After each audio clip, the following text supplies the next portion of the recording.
தஹஜ்ஜுடைய தொழுகையை நம்ம தூங்கி எழுந்து தான் தொழணுமா? இதை குறித்து ஹதீஸ் கூறுவது என்ன அப்படிங்கிறத தெரிஞ்சுக்கலாம். நம்முடைய ஃபர்லான தொழுகைகளுக்கு பின்னாடி நபி ஸல்லல்லாஹு அலைஹி வஸல்லம் அவர்களால வலியுறுத்தப்பட்ட ஒரு சிறந்த தொழுகை அப்படின்னா அது தஹஜ்ஜுத் தொழுகை தான். இந்த சுன்னத்தான தஹஜ்ஜுடைய தொழுகைகளை நபி ஸல்லல்லாஹு அலைஹி வஸல்லம் அவங்களும் தொழுது நம்மளையும் தொழுகும்படி ஏவியிருக்காங்க.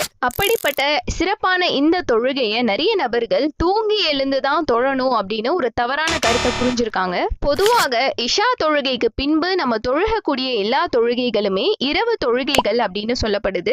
இந்த இரவு தொழுகைகளை ஸலாத்துல் லைல், கியாமுல் லைல் அப்படின்னு பல பெயர்கள் கொண்டதாக இருக்கு. அதுல ஒண்ணுதான் நம்ம பார்க்குற தஹஜ்ஜுத் தொழுகை. இந்த தொழுகையை இஷாவுடைய பாங்கு சொன்னதுல இருந்து ஃபஜ்ருடைய பாங்கு சொல்றதுக்கு ஒரு 20 நிமிஷம் முன்னாடி வரைக்கும் நம்ம தாராளமாக தொழுகலாம். தூங்கி எந்திரிச்சு தான் தொழணும் அப்படின்னு எந்த ஒரு கட்டாயமும் கிடையாது.